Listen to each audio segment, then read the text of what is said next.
Hello everybody, my name is David Waldron. You are watching an FSElite interview, and today we are here with Amir of Flightbeam. Amir, for people who do not know who Flightbeam is, do you want to give a quick introduction of who you are and what you do? Absolutely. So I started Flightbeam about 8 years ago with a simple project in mind, which was SFO.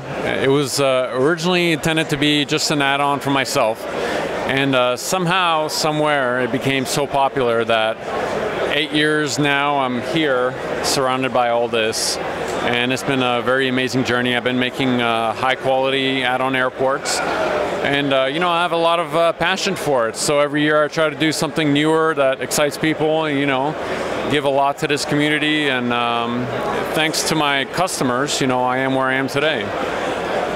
It's very impressive what you've managed to do in 8 years or so, from when you first started to now arguably some of the best airports that anybody's ever made for any of these ESP simulators.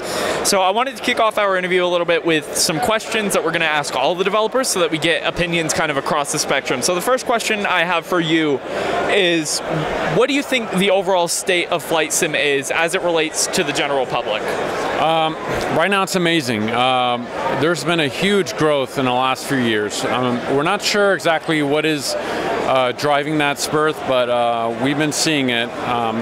There's a huge number of new users that are getting to us on a daily basis. We've seen numbers doubled.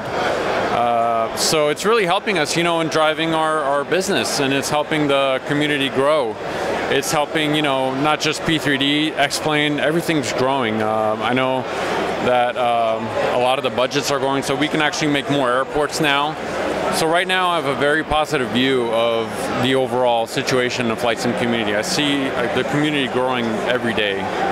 That's something we've kind of heard a lot of from the other devs that we've talked to, is that it's kind of almost an exponential growth that it's hit, and it's finally starting to add up.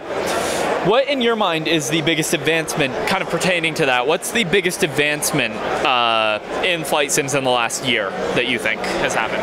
I think it's realism. You know, if you look at where we were back in 08, 09, we didn't have the graphics that we had today.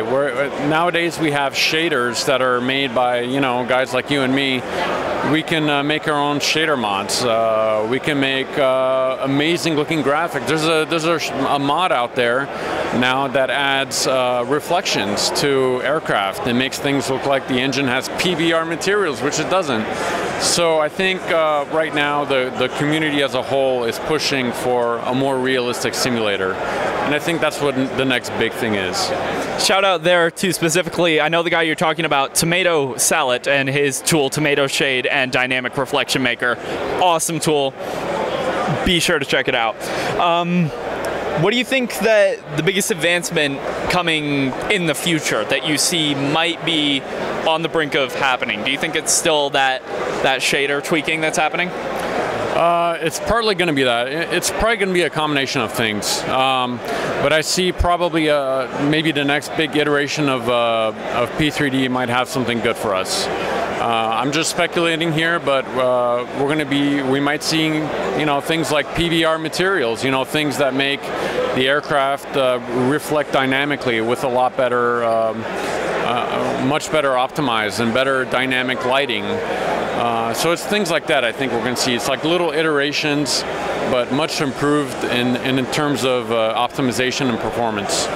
Do you think these optimizations and performance increasements as flight sims have gone from something that are constantly in development to something that's more polished? Do you think that might be what's driving the increase in users? Do you think it's finally that it's become so polished that people that are more casual have begun to use it? It's very possible. You know, like I said, it's pure speculation for me to say where this huge growth is coming from. My guess would be it might be coming from the Steam side of things. You know, we had a bunch of people coming in from Steam for a while back, ever since Dovetail pushed out FSX onto Steam, and then you know, I think a whole lot of users discovered, you know, the flight sim world. And they discovered P3D and X-Plane. And I think they're all being driven from these markets into our hobbies, which is amazing for us developers and as a community. And kind of basing off of, I saw Callum panned over to this TV over here. Can you tell us a little bit about what's going on here and what you have coming in the future from you guys? Okay, so right here we've got a video preview of our newest airport announced today, which is Wellington International Airport.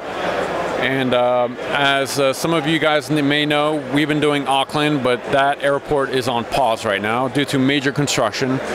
So we took a little time. It's not canceled, by the way. We're definitely doing Auckland. We're stepping into Wellington right now. It's a nice little airport. You know, it's part of New Zealand as well. It's got that little feel of a nice airport, one strip, but very busy at the same time. It does international flights, and it has some soul to it. So it's I'm not sure if you guys can see from the cameras, but it's very well advanced into development. You can see all the terminals out here. There's previews of all the terminal buildings. There's even the Rock that was modeled, the Rock terminal.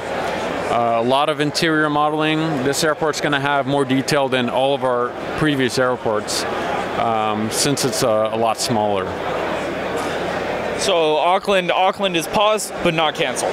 Not canceled. All right. We're absolutely doing Auckland. So, kind of feeding off of that and picking Wellington for those reasons, what are the major factors for any airport that you are looking for when you decide to develop an airport?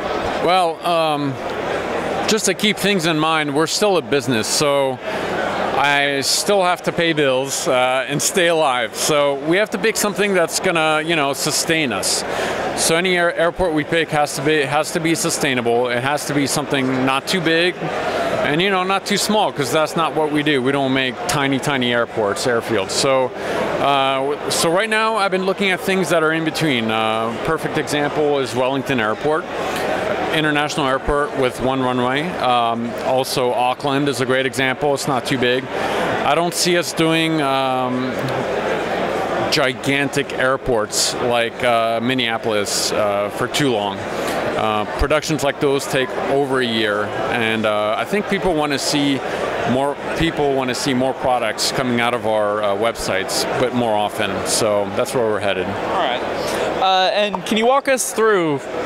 I assume, one, the traveling must have been very difficult when you were getting imagery for this, but can you walk us through, with airport security kind of being paramount in today's world, how you get access to the airports to take, you know, custom imagery so that you can make the airport? Yeah, we build a relationship basically with the airport officials. They have to know who we are, and they have to know what we've done in the past. So in addition to that, you kind of have to know someone on the inside. Otherwise, you know, it's very difficult to make that relationship. So for Minneapolis, for example, we had a really great relationship with the airport officials. They helped us get a permit. We got inside. We toured the entire airport airside for many hours, and we actually built a really good relationship with them. I know several of the cops that patrol that airport in the inside now. We've made many friends. So it was really a community thing for them. It also benefited them as well. So, but you know, on the flip side, there are airports who want nothing to do with our hobby.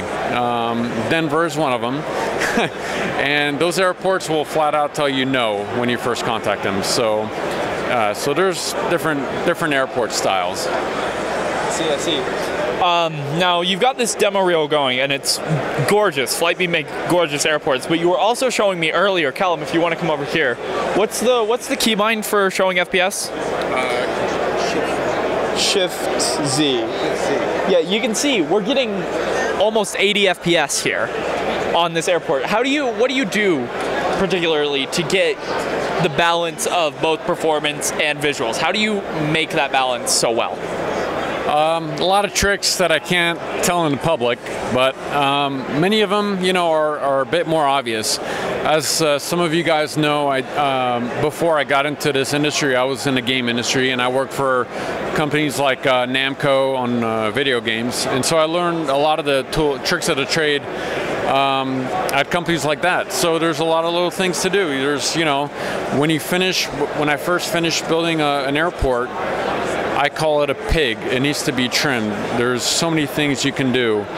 to trim out the fat and make it run nice and lean. When you're coming on approach to the airport, not a lot of the objects are loaded onto the scenery. There are things that slowly load into your memory as you approach the airport. And by the time you get to your gate, everything behind the camera is not loaded. So the way we place objects is very strategic. We do things, everything for a reason. So I would hate to release an airport that gets terrible frame rate, because who would really want to buy it to get to an airport where you get terrible frame rate? So our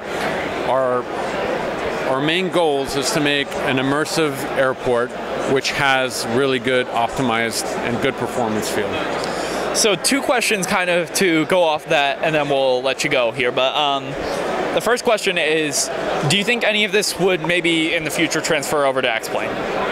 It's possible. I can't say too much right now, but we're looking into at least porting over some of our current products over to X-Plane.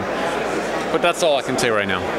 And regarding kind of the FPS, I know a lot of people give Add-on Manager this kind of reputation. This reputation of having bit of bad performance impact. Yeah. Did that influence your decision to eventually change over from Add-on Manager to your own DRM and software? I don't think that was one of them. You know, the main thing we wanted to do is to have our own kind of software. I didn't want to rely on a different company to run my software. And I also wanted to give people a chance to, you know, completely configure their airports. If they don't want grass at their airports, they can turn it off. They can turn on and off animated vehicles and do things like that. So, but, you know, one factor was not performance, but support issues. We got a lot of support issues using the FSElite software, which is fine. I mean, but on our end, it's a little bit more difficult to provide support for that software because we didn't make it. So, you know, that really led us to make our own thing. And props to Lars at 29 Palms for getting us started on that and helping me and getting that started. He did an amazing job, very well coded, and it's a nice clean interface. People love it. We've been getting so many good comments about it. So people really seem happy about that now. That's awesome. Thank you for taking the time to talk to us. If you're here at the Expo, the almost said the wrong company. Tired. Flightbeam has a 30% off sale on all of their products. If you are at the Expo, you can get a coupon from him, and I would highly recommend that you check out all their airports. They're all great. For now, I think that's going to be it. Thank you very much for taking the time for us. Thank you very much. Thank you.